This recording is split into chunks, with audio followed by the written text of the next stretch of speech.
Breaking news Karur ఘటనపై తీవ్ర దిగ్భ్రాంతి వ్యక్తం చేశారు తమిళనాడు ముఖ్యమంత్రి స్టాలిన్. కరూరు జిల్లా కలెక్టర్తో మాట్లాడి వివరాలు తెలుసుకున్నారు. బాధితులకు మెరుగైన వైద్య చికిత్స అందించాలని ఆదేశించారు. అనంతరం ఆసుపత్రిలో చికిత్స పొందుతున్న వారిని పరామర్శించారు. ప్రభుత్వం అన్ని విధాలా అండగా ఉంటుందని హామీ ఇచ్చారు స్టాలిన్.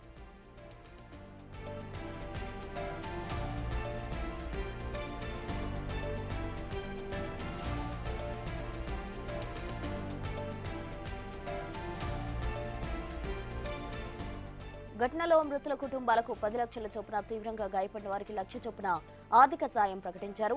ఈ ఘటనపై విచారణ జరిపేందుకు మద్రాస్ హైకోర్టు విశ్రాంత న్యాయమూర్తి జస్టిస్ అరుణ జగదీశన్ నేతృత్వంలో ఏకసభ్య కమిషన్ ఏర్పాటు చేస్తున్నట్టు తమిళనాడు ముఖ్యమంత్రి స్టాలిన్ ప్రకటించారు.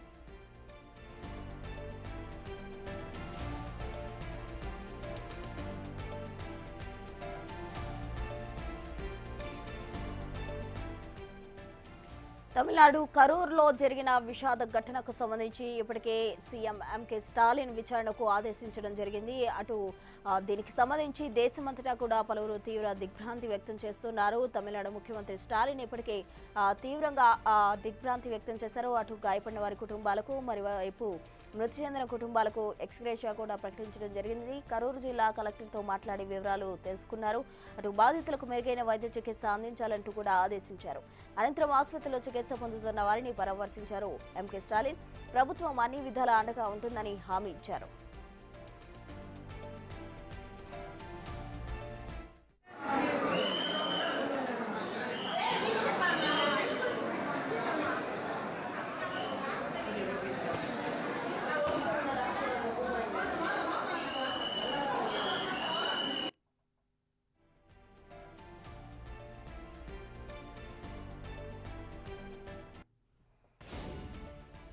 కరూరులో విజయ్ టీవీకే అధినేత విజయ్ చేపట్టిన ర్యాలీకి సంబంధించి ఈ దుర్ఘటన చోటు చేసుకుంది. అయితే విజయ్ అనుకున్న సమయానికి రాకపోవడం వల్లే, అనుకున్న సమయానికన్నా 7 గంటలు ఆలస్యంగా రావడం కారణంగానే ఈ ఘటన జరిగిందని పలువురు అంటుంటే, మరోవైపు పోలీసుల బందోబస్తు లోపం కారణంగా ఈ విధంగా జరిగిందంటూ మరికొందరు అంటున్నారు. మొత్తంగా ఏదైతేనే 40 మంది వరకు కూడా ప్రాణాలు కోల్పోయారు. 50 నుంచి 70 మందికి వరకు కూడా హాస్పిటల్స్లో ట్రీట్మెంట్ తీసుకుంటూ ఉన్నారు. అయితే మరణించిన వారిలో 10 మంది వరకు కూడా చిన్నారులు ఉన్నట్టు, 17 మంది వరకు కూడా మహిళలు ఉన్నట్టు చెప్తూ ఉన్నారు. మొత్తంగా ఈ నష్టం తీర్చలేనిదంటూ కూడా అక్కడ ప్రజలు తీవ్రంగా దిగ్భ్రాంతి వ్యక్తం చేస్తున్నారు. మరోవైపు దీన్ని వర్ణించలేని బాధతో విలువెల్లాడుతున్నా అంటూ కూడా టీవీకే అధినేత విజయ్ అయితే ట్వీట్ చేయడం జరిగింది. మరోవైపు సీఎం స్టాలిన్ అక్కడ అధికారులను ఆదేశించారు. మృతుల కుటుంబాలకు 10 లక్షల రూపాయల ఎక్స్గ్రేషియా, అలాగే బాధిత కుటుంబాలకు ఎవరైతే గాయాలు పాలయ్యారో వారికి 1 లక్ష రూపాయల చొప్పున ఆయన ఎక్స్గ్రేషియా కూడా ప్రకటించడం జరిగింది. దీనికి సంబంధించి అటు కేంద్రం నుంచి కేంద్ర మంత్రులు కూడా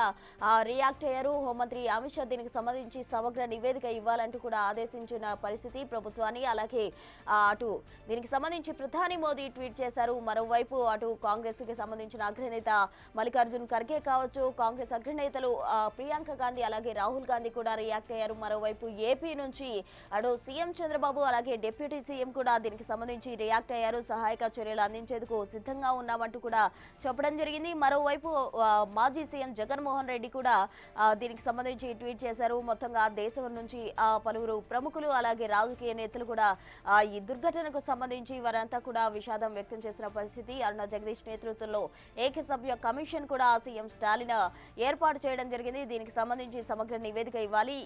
దేనికి కారణంగా ఈ దుర్ఘటన జరిగింది అంటే, అటు టీవీకే అధినేత విజయ్ లేట్ గా రావడం కారణంగానే ఈ విధంగా జరిగిందా, లేకపోతే పోలీసు బందోబస్తులో ఏవైనా లోపాలు ఉన్నాయా అన్న కోణంలో నివేదిక ఇవ్వాలంటూ కూడా ఆదేశించడం జరిగింది.